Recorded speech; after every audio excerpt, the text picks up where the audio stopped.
Thank you. Heather and Patricia have got something they'd like to read to us in memory of this occasion. Thank you. Step forward, please. I'll hold that for you. Thank you.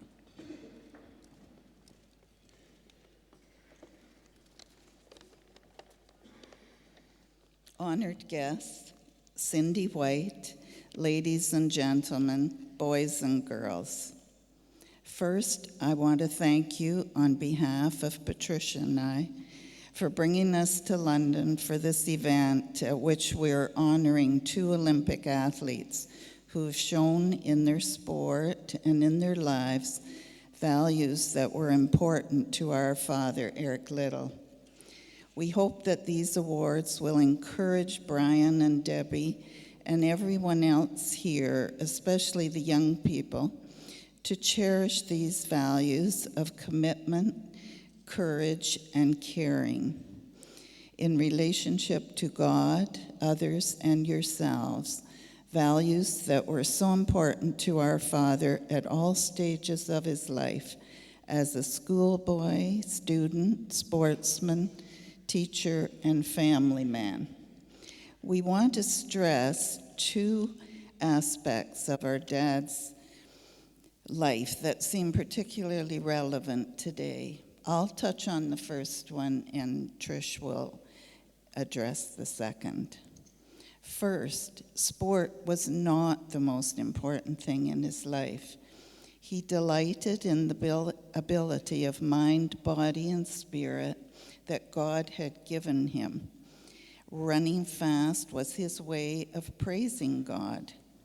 At the same time, he knew there were more important things to do than run. That is why, not long after winning his gold and bronze medals, he committed himself to China as a missionary teacher, helping to develop the minds and hearts of Chinese children with knowledge and values so that they in turn could help their country become stable and prosperous. That was more important than running.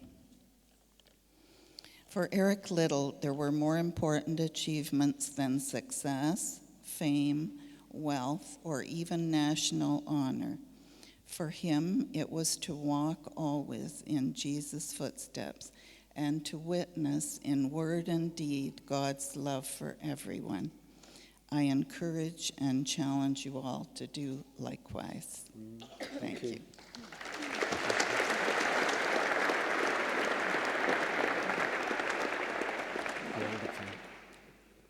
Thank you.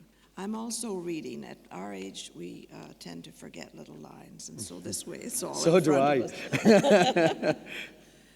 Because my father wouldn't run on a Sunday, there are people that think he was narrow-minded or judgmental or uptight. And I want to say he was not narrow-minded. He was not judgmental. Because he would not run in competitive sports on Sunday, one might think he was a little stuck up or self-righteous. Not at all. When he decided not to take part in the 100-meter heats on a Sunday, he was merely abiding by what was considered normal in Great Britain in 1924.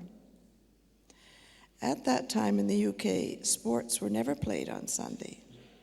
Shops were not open on Sunday, nor were cinemas or theaters, but even the pubs had shorter hours on Sunday. On the continent in Paris, things were a little different.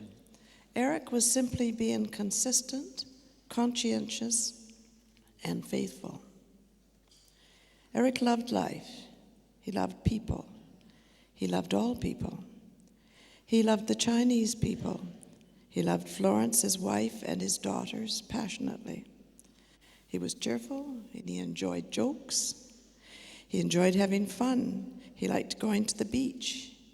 He was an inspiration at the camp where he was interred with thousands, really, I think there were just 2,000 people, women, children, and men. He drew water, made coal balls for the frail and elderly. He put up shelves for a former prostitute, and this woman said this was the only man that had ever done anything for her, not expecting anything in return. He even refereed games for the young people on a Sunday because the children were getting into arguments where there was no referee on a Sunday. So he was not as rigid as one might suppose. And he refused to hate his captors, the Japanese.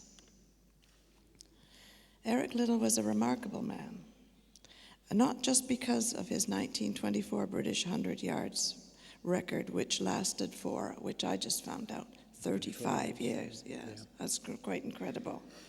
Or because his the 400-meter world record lasted until after the Second World War.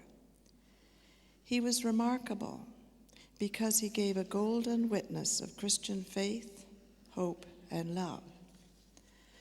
Now, several weeks ago, my husband and I were back at Eltham College, where he boarded from when he was 6 to 18. And we have kept a close relationship there. One of my father's favorite sayings, and I will quote it shortly, and I heard from the headmaster there that after my father won the 1924 Olympics, he went back to Eltham College, and at the little square, he spoke to the students. And these are his words. And I think that his words will certainly mean a lot more to you than mine. I don't have the full content of the script that he said, but I do know this. He said, "Over the entrance to the University of Pennsylvania, there is written this: in the dust of defeat, as well as in the laurel of victory, there is glory to be found if one has done his best.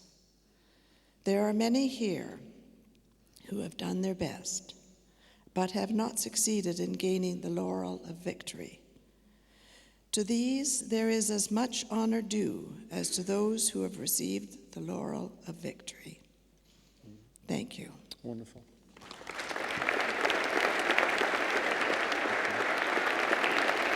Thank you.